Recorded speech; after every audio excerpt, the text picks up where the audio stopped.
이제 고린도전서 말씀 가지고 여러분과 같이 말씀을 좀 나눠보도록 합니다. 부활의 주님을 찬양하며 감사와 영광을 드립니다.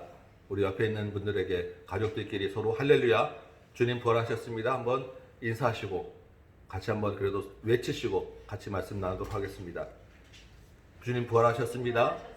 할렐루야 주님을 찬양하며 감사와 영광을 돌립니다. 아멘. 해마다 맞이하는 부활절인데 올해는 좀 더 유별난 것 같습니다.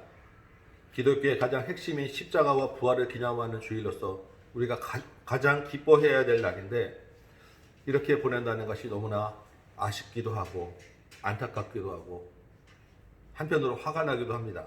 아마 여러분도 같은 마음이실 거예요. 그러나 우리가 가만히 생각해 보면 우리가 안타깝고 우리가 화가 난다고 해서 주님이 부활하지 못하신 것은 아닙니다. 우리 기분과 형편에 따라서 주님이 부활하고 안 하실 분이 아니지 않겠습니까? 우리가 어느 형편에 있더라도 기뻐하지 못할 이유가 없고 우리가 감사하지 못할 이유가 없고 찬양하지 못할 이유가 없는 것입니다. 각 가정에서 충분히 여러분 기념하시고 기뻐하시기 바랍니다. 찬양도 하시고 기도도 하시고 가족들과 맛있는 음식도 좀 드시고 예배 후에 교우들과 서로 연락하시며 교제하시기 바랍니다. 특별히 떨어져 있는 가족들과 좀 오랜만에 또 연락하시면서 부활의 주님을 전하기도 하시고 특별히 믿지 않는 가족들 계시면 조그만 선물이라도 챙겨서 부활을 같이 나누는 기쁨을 나누는 그런 시간 되길 원합니다. 주님이 부활하심을 우리 삶에서 경험되고 나누는 복된 주일 되기를 축원합니다. 부활의 핵심은 누가 뭐라 해도 십자가와 예수 그리스도의 십자가일 것입니다. 십자가 없는 부활이 없고 부활 없는 십자가는 아무것도 아닌 죽음일 뿐입니다. 부활과 십자가는 한 몸이요 하나인 것입니다. 우리 오늘 고린도전서 본문을 가지고 우리가 붙잡아야 할 십자가가 어떤 의미가 있고 어떤 능력이 있는지 다시 한번 우리 마음에 새기는 시간을 갖도록 하겠습니다. 고린도전서는 바울이 고린도 지역에 있는 교회들에게 보낸 편지입니다. 편지의 첫머리는 항상 인사로 시작하죠. 그래도 인사말하고 덕담하고 축복도 하고 감사의 말들을 나누는 것입니다. 오늘 1장 시작의 바울의 인사를 보면서 저도 여러분을 좀 더 많이 축복하고 여러분에게 감사를 표현하겠다라는 마음이 들었습니다. 그동안 좀 본문에 충실한다고 하면서 여러분에게 축복과 감사에 인색했던 것 같은 마음이 좀 들더라고요. 바울의 표현을 따라서 여러분을 먼저 축복하며 시작합니다. 우리 2절 말씀 보면서 같이 축복의 말씀 나누도록 합니다. 2절에 보니까 그리스도 예수 안에서 거룩하여 주고 성도라 부르심을 받은 여러분에게 하나님 아버지와 예수 그리스도로부터 은혜와 평강이 있기 원합니다. 아멘. 또 6절에 보면 여러분 안에 그리스도의 증거가 견고하게 되고 그리스도 예수의 날에 흠 잡을 것 없는 자로 설 수 있도록 주께서 여러분을 튼튼히 세워주시기를 또한 간구합니다. 아멘. 네. 이제 10절부터 본격적인 그 바울의 본론이 들어가는데요. 바울이 고린도 교회를 향한 첫 번째 권면은 모두가 같은 말을 하고 분쟁이 없이 같은 마음, 같은 뜻으로 온전히 합하라는 것입니다. 이 말이 무슨 말이겠습니까? 고린도 교회가 분쟁이 있었다는 거예요. 서로 말이 다르고 마음이 갈라졌다는 것입니다. 11절에 보면 글로에의 집 사람들 편으로 이 소식을 들었어요. 고린도 교회가 나는 바울에게, 나는 아볼로에게, 나는 게바에게, 게바는 베드로입니다. 그리고 또 어떤 사람들은 나는 그리스도에게 속한 자라고 서로 갈라졌다는 거예요. 각각 이 사람들에게 세례를 받았다면서 자기 세례 준 사람을 우선시하는 파벌이 생기고 자기 파벌이 서로 더 우월하다고 주장하면서 갈라졌다는 것입니다. 그랬더니 어떤 사람들은 그걸 보기 싫다고 나는 예수파라고 생기고 교회가 여러 모양으로 나뉘어졌다는 것입니다. 어쩌다가 이런 파벌이 생겼을까요? 본문 17절 중간에 보면 바울이 자기는 복음을 전하는데 말의 지혜로 하지 않았다라고 합니다. 이 말을 잘 생각해 보면 고린도 교인들이 복음 전하는 사람들의 그 말의 지혜를 가지고 서로 파벌로 갈라졌다는 말입니다. 바울은 우리가 알다시피 정말로 위대한 복음 전하는 복음 전도자입니다. 그런데 뜻밖에도 바울의 언변은 그렇게 뛰어나지 않았던 것 같습니다. 바울의 편지 곳곳에 그 언변에 대한 도전의 기록들이 있는 것을 우리가 보게 됩니다. 반면에 아볼로라고 하는 목사님은 수사학이라고 하죠. 말을 잘 전하는 그런 은사가 있었던 것입니다. 베드로가 나오죠. 베드로는 예수님의 수제자라고 하는 그 권위를 가지고 거기에 자기의 잘못과 자기의 그 회복하는 그 간정을 전했을 때 사람들에게 또 얼마나 큰 감동이 있었겠습니까? 각자의 선호도에 따라 그래도 나는 바울이 좋아, 그래도 나는 아볼로가 좋아, 나는 베드로가 좋아, 이렇게 그 말의 지혜를 가지고 갈라지게 되었다는 것입니다. 그런데 이 문제에 대해서 바울이 들고 나오는 해결책이 무엇인지 여러분 보시겠습니까? 바울은 말은 조금 떨어질지 모르겠지만 학벌과 지식으로는 이 사람들 중에 가장 으뜸이었습니다. 그런 바울이 내가 더 학벌 좋고 내가 더 지식 있고 내가 더 가문 좋으니 내가 더 우월하다고 그렇게 말하지 않았던 것입니다.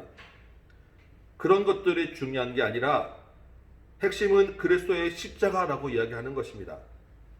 말을 잘하고 화려한 지식과 철학을 동원하더라도 그것만으로는 그리스도의 십자가는 헛되다라고 이야기하는 것입니다.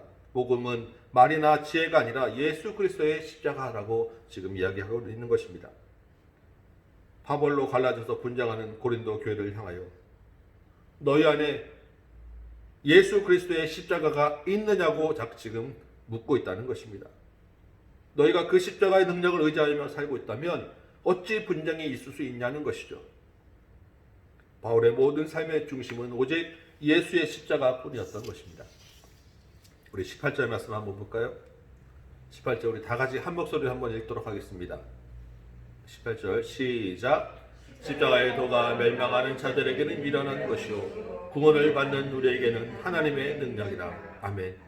십자가의 도 하니까 뭐 무슨 도를 하십니까? 이렇게 생각할지 모르겠는데 십자가가 주는 메시지, 십자가의 말씀이라는 것입니다. 멸망할 자들에게는 그 십자가가 미련한 것으로 들리고 어리석은 것으로 들리는데 구원받을 자들에게는 하나님의 능력으로 들린다는 것입니다. 하나님의 능력이 되는 것이고 하나님의 능력을 경험하는 것이 바로 십자가 말씀이라는 것입니다. 여러분에게는 십자가가 무엇입니까? 어리석은 것입니까? 아니면 하나님의 능력입니까? 여기 모인 우리 모두에게는 십자가가 하나님의 능력이 되기를 간절히 소망합니다. 십자가 이야기를 하다 보니까 바울이 갑자기 열이 확 오르셨어요. 비록 글로 되어 있지만 그 글을 가만히 보면 아주 흥분해서 열변을 토해내는 그런 말들이 계속 이어집니다. 19절 볼까요? 기록된 바 하면서 구약 말씀을 인용하는데 이사야 29장 14절 말씀입니다. 지혜 있는 자들의 지혜를 멸하고 총명한 자들의 총명을 폐하리라. 이스라엘 백성이 입으로는 하나님을 공경한다고 하면서 마음은 하나님에서 멀리 떠나서 그들 중에 지혜와 총명이 사라질 것이다 라고 하나님 말씀하신 그 예언의 말씀인데 20절에 보니까 이 말씀을 인용하면서 지혜 있는 자, 학자와 변론가가 어디에 있냐고 하는 것입니다. 십자가 그 안에 없는 자는 아무리 지혜롭고 총명한 자일지라도 하나님이 미련하게 하시고 어리석게 하셨다라는 것입니다. 왜냐하면 이 세상의 지혜로는 하나님을 알 수 없기 때문입니다. 멸망할 자가 누가 있었습니까? 유대인이 있었죠. 22절 예수님을 믿지 않는 유대인들은 표적을 구한다고 합니다. 표적이라는 것은 기적이죠. 예수님에게 기적을 행해보라는 것입니다. 왜 그런 말을 했겠습니까? 예수님에게 메시아라는 증거를 대보라는 거예요. 유대인들이 알고 기대하는 메시아는 힘이 있습니다. 능력이 있고 장엄한 승리의 영웅이어야 하는데 그들을 현시에서 물리적으로 구원해줄 그럴 만한 능력이 있는 대상이어야 하는데 그 유대인들 눈앞에 있는 예수라는 청년은 도저히 그런 능력을 찾아볼 수 없었던 것입니다. 예수를 메시아로 받아들일 수 없었어요. 더구나 십자가에 못 박힌 그리스도는 오히려 그들에게는 거리끼는 대상이 되었던 것입니다. 왜요? 나무에 달린 자는 저주를 받은 자라고 하는 신명기 말씀이 그들에게서 예수를 도저히 받아들일 수 없게 하고 걸림돌이 되게 하고 거리끼게 하였던 것입니다. 그들이 본 예수는 승리자가 아니요 패배자였어요. 힘도 능력도 없는 그런 모습이었던 것입니다. 또 누가 있었습니까? 지금 고린도 교회가 속해 있는 헬라인들. 헬라는 그리스 지역을 말하는 것입니다. 그리스는 고대 철학의 탄생지입니다. 지혜가 충만했던 곳이에요. 고상한 지식과 설득력 있는 언변을 갖춘 당대의 지성들이 모여있던 것입니다. 그들의 눈에 십자가가 어떻게 보였겠습니까?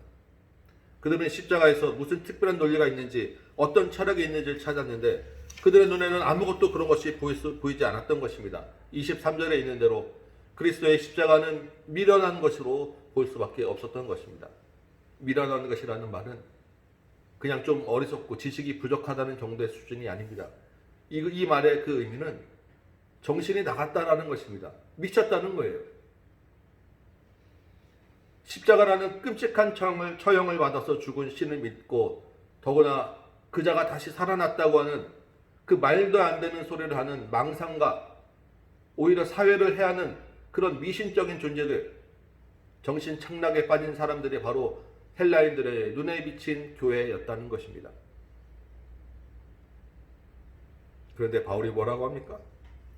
24절에 보니까 오직 부르심을 받은 자들에게는 유대인이나 헬라인이나 그리스도는 하나님의 능력이요 하나님의 지혜라고 하는 것입니다. 미련하다 하고 거리끼다고 하는 그 헬라인이나 유대인 중에서도 부르심을 입은 자가 있다는 것이고 그 부르심은 하나님의 능력으로 되는 것이며 그것이 곧 하나님의 지혜라는 것입니다. 하나님의 능력과 지혜가 바로 예수 그리스도의 십자가라고 지금 바울이 당당하게 이야기하고 있는 것입니다. 여러분, 바울이 어떤 사람입니까? 바울은 그야말로 대표적인 유대인입니다. 어릴 때부터 철저한 율법 교육을 받은 사람이에요. 율법으로 치면 당대 최고의 학문을 이수한 사람입니다. 도저히 예수를 그들이 기대하는 메시아로 인정할 수 없는 사람이었던 것입니다. 바울이 또 어떤 사람입니까? 당대 내노라 하는 헬라인입니다. 나면서부터 로마 시민권을 가진 사람이었어요. 바울도 역시 기독교인을 미친 집단으로 취급했던 사람입니다. 초대교회를 무엇이 핍박하고 성도들을 잡아들이는데 온 열정을 다했던 사람이 바로 바울이었습니다. 바울에게 십자가는 정말 전염병보다 더 악한 존재였고 더 이상 퍼지게 만들면 안 되는 대상이었습니다. 그런 바울이 어떻게 이렇게 십자가를 중심으로 살며 십자가를 전하는 사람이 되었냐는 것입니다. 부활의 예수를 만났기 때문입니다. 우리가 잘 아는 대로 예수 믿는 자를 잡으러 가는 길에서 예수를 만나고 십자가를 깨닫게 되면서 그 인생이 달라지게 되었던 것입니다. 이전에는 걸림돌이었던 그 십자가가 부르심을 받은 후에는 하나님의 능력으로 변하게 되었다는 것입니다. 더 이상 바울이 십자가를 부끄러워하지 않게 되고 걸림돌이 되지 않게 되고 하나님의 능력으로 여기게 되었던 것입니다. 오늘 말씀 시작할 때 바울은 고린도 교인들을 뭐라고 불렀었죠? 저도 그 말을 따라 여러분에게 축복하며 인사했었죠? 그리스도 예수 안에서 거룩하여 주고 성도로 부르심을 받은 자들에게 라고 여러분에게 문안한 인사하며 바울이 고린도 교회를 향하여 인사를 합니다. 거룩하여지다 라고 하는 말은 구별되다 라고 하는 말입니다. 우리가 무엇으로 구별될 수 있겠습니까? 우리 안에 그리스도 예수가 있느냐 없느냐, 십자가를 믿느냐 믿지 않느냐, 오늘 부활절이 우리 인생의 특별한 날이냐 그냥 하루 쉬는 날이냐, 이것으로 구별된다는 것입니다. 그렇게 구별되어서 예수가 안에 있는 자가 거룩한 자고 성도라는 것이고 그 성도들이 모인 곳이 교회인 것입니다. 여러분, 성도는 아무나 되는 것이 아닙니다. 그렇다고 무슨 다른 특별한 조건이 있는 것은 또 아니에요. 성도가 되기 위해서는 주님이 불러주셔야 한다는 것입니다. 좋은 차 타고 교회 여러분 마음대로 오실 수 있지만 교회에 온다고 다 성도는 아닌 것입니다. 우리가 이 자리에 있는 것은 하나님이 불러주신 특별한 은혜가 있기 때문에 이 자리에 있을 수 있다는 것입니다. 지난 성금요일 저녁 때 여러분에게 그 은혜에 대해 충분히 말씀드렸었지요. 그런데 그 부르심에는, 우리를 향한 부르심에는 목적이 있었어요. 무슨 목적입니까? 22절을 보니까 세상의 지혜로는 하나님을 알지 못하기 때문에 전도에 미련한 것으로 믿는 자들을 부르시고 구원하기 위해서라는 것입니다. 그래서 23절에 보니까 우리는 거룩하게 구별된 교회와 성도, 십자가에 못 박힌 그리스도를 전하는 자여야 한다는 것입니다. 그리스도를 전할 때 하나님의 능력과 하나님의 지혜를 깨닫게 되고 경험하게 되는 것입니다. 여러분, 지금 세상에도 여전히 예수를 거리끼는 자들이 있습니다. 여전히 예수 믿는 것을 미련하게 보고 심지어 미쳤다고 하는 자들도 많이 있습니다. 자신의 지혜를 자랑하고 자신의 능력과 자신이 가진 세상의 힘과 권력을 믿는 자들도 많이 있습니다. 예수의 십자가와 부활을 거부하고 비우는 자들이 오히려 더 많은 세상에 우리가 살고 있는 것입니다. 거룩하게 부르심을 받은 성도 여러분, 우리 안에 그리스도의 십자가를 가지고 계십니까? 그렇다면 우리가 할 일은 십자가에 못 박힌 그리스도, 그리고 다시 사신 예수를 전하며 하나님의 능력을 나타내는 것이 우리의 삶 아니겠습니까? 한국의 기독교가 전해진 이후에 모르긴 해도 요즘같이 교회가 세상으로부터 멀어지고 비난받는 시대가 또 있었을까요? 요즘같이 교회가 부흥하기 어려웠던 시절이 언제 있었을까요? 이렇게 교회가 어려워진 데에는 여러 가지 이유가 있을 것입니다. 그 중에 정말 중요한 큰 이유 하나는 그리스도의 십자가를 전하지 않았기 때문 아니겠습니까? 교회의 존재 이유는 그리스도의 십자가를 전하는 것인데, 전도에 미련한 것을 행하면 하나님의 능력과 지혜가 드러나는데 우리가 그리스도의 십자가를 잃어버리지는 않았냐는 것입니다. 전도라고 하니까 꼭 밖에 나가서 전도직을 돌려야 하는 것으로 생각할 수 있는데, 전도라고 하는 말은 선포하다는 뜻입니다. 그리스도의 십자가를 선포할 때 하나님의 능력이 나타나고 부르심을 받은 자가 있다는 것입니다. 교회가 미련하다고 미친 집단이라며 걸림돌이라는 소리를 듣지 아니려고 오히려 십자가 선포하는 것을 주저하지 않았냐는 것입니다. 오히려 우리가 그리스도를 선포했을 때 오히려 하나님의 능력이 더 나타나지 않았을까 생각해 보는 것입니다. 교회가 부흥이 안 되는 것은 코로나로 모이지 못하기 때문만은 아닐 것입니다. 믿는 우리가 복음을 부끄러워했기 때문에, 십자가를 선포하지 못했기 때문이 더 맞는 이야기가 아니냐는 것입니다.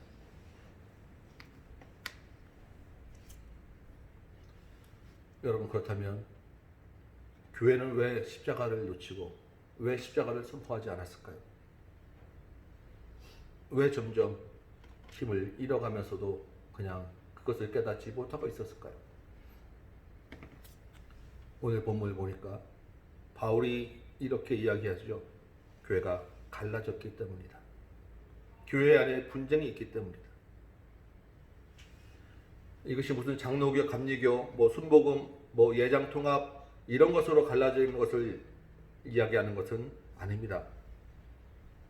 예수 그리스도의 십자가가 중심이 되어야 하는데, 교회가 나를 중심으로 나를 내세우는 너무나 많은 파벌로 갈라졌다는 것입니다. 목회자는 목회자대로, 교회는 교인으로 각자 자신을 중심으로 해석하는 자기 신학을 따르고 있습니다. 자기의 형편을 이해해주고 자기가 살아오면서 쌓은 가치관에 맞는 신학을 따르게 되고, 그 신학을 중심으로 파가 갈리게 되었다는 것입니다. 청중은 듣고 싶은 것만 듣고, 설교자는 자신이 하고 싶은 이야기만 하고, 때로는 듣기 좋은 것만 전하는 그런 모양새가 현대 교회 우리 안에 있었다는 것입니다. 예수의 십자가를 이야기하면 죄에 대한 이야기를 해야 하고, 십자가의 능력을 이야기하며 복음을 선포해야 된다는 이야기를 하면 부담스러워하고 딱딱하고 재미없어하는, 그리고 불편하기 때문에 뒤로 십자가를 미루지 않았냐는 것입니다.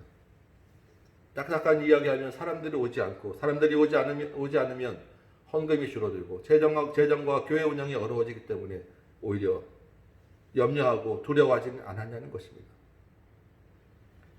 말씀을 듣는 자는 십자가 얘기하면 다 아는 얘기, 신선하지도 않고 감동도 없고 당장 나에게 복 준다는 특별한 그런 감동, 필요한 것을 준다는 소리도 아니기에 그냥 듣고 흘려버리며 선호하지 않게 된 것은 아니겠습니까? 여러분, 설교의 유머도 좋고 예화도 좋고 지식과 철학적 깊이도 다 좋은데 그리스도의 십자가보다 없을 수는 없지 않겠습니까? 십자가 얘기할 때는 졸다가 유머에 웃고 간다면 거기에 무슨 우리의 십자가의 능력이 우리 안에 있겠습니까? 나를 내세우는 분열과 분쟁에 있는 곳에는 그리스도의 십자가가 설 곳이 없는 것입니다. 그리스도의 십자가가 없다면 그곳은 교회가 아니며 그 사람은 거룩한 성도가 아닌 것입니다. 영광의 부활과 기쁨을 나누어야 할 이 자리에 여러분께 죄송하지만 더 근원적인 질문을 하나 드려봅니다. 여러분은 부르심을 받은 자입니까? 여러분 안에서 예수가 있는 거룩한 성도입니까? 그리스도의 십자가를 전함으로 우리 안에서 하나님의 능력과 지혜가 여러분 안에서 드러나고 있습니까? 여러분, 구원을 받았다라고 하는 말은 수동태입니다. 내가 스스로 구원의 확신이 있다, 나는 믿노라 하지만 정작 주님이 모른다 하면 아무 소용이 없는 것입니다. 나는 믿노라 하는데 그 믿음이 십자가가 아니라 나를 믿는다는 그런 착각에 빠질 수도 있는 것입니다. 제가 부활절을 기념하면서 여러분을 의심하게 만들고 구원받지 못하면 어떻게 하는지 그런 두려움으로 빠지게 하려는 것은 아닙니다. 오히려 우리의 믿음을 다시 한 번 더 점검해보고 더 굳게 하자는 것입니다. 우리가 믿는 바가 그리스도의 십자가가 맞는지, 나는 그 부르심에 합당한 삶을 살고 있는지 돌아보자는 것입니다. 그리스도의 십자가는 단순합니다. 많은 지식과 지혜가 있어야 하는 것이 아니에요. 하나님의 아들 예수가 나의 죄를 위하여 이 땅에 오고 십자가에서 내 죄를 대신하여 죽고 다시 부활하심으로 생명을 얻었다. 이게 다입니다. 여기에 다른 무슨 끼어들 것이 있겠습니까? 이 예수를 내가 믿고 내 마음의 주인으로 모시는 거예요. 예수와 함께 내가 십자가에서 죽었고 예수와 함께 내가 다시 살았다라는 것입니다. 이 단순한 진리가 힘이 있고 능력이 있는 것입니다. 바울이 전한 복음이 언변이나 지식에 있었던 것이 아니라는 것입니다. 사랑하는 다음교회 성도 여러분, 부활할 주님을 기념하며 우리 각자를 향한 주님의 부르심을 다시 한번 돌아보시기 바랍니다. 나는 무엇을 믿고 있는가? 내 안에 예수는 있는가? 그 예수를 내가 전하고 있는가? 혹시 나는 다른 파벌을 만들고 있지는 않았는가? 여러분, 내가 믿음이 없음을 아는 것은 두려운 일이 아닙니다. 오히려 내가 믿음이 없음을 알아야 주님께 더 의지하고 주님께 더 가까이 갈 기회를 얻는 것입니다. 나는 믿음이 있노라 하며 실제 믿음이 없는 사람만큼 안타까운 일은 없는 것입니다. 믿음을 위하여 그리스도의 십자가가 내 안에 더욱더 분명해지기 위하여 구하는 자에게는 반드시 믿음을 선물로 주실 것이며 주께서 반드시 부르실 것입니다. 주님께 더 가까이 부르짖고 나아가는 여러분 되시기 바랍니다. 여러분 안에 조그만 믿음이라도 있는 자는 그 믿음이 더욱더 굳세어지고 혹시 내가 십자가 외에 다른 분파를 만들고 있지는 않았는지 끊임없이 여러분 돌아보셔야 합니다. 결국 우리 모두에게 그리스도의 십자가가 나를 주장하게 해야 되며 그리스도를 우리 왕으로 주인으로 모시고 사는 것이 우리의 최종 목표여야 한다는 것입니다.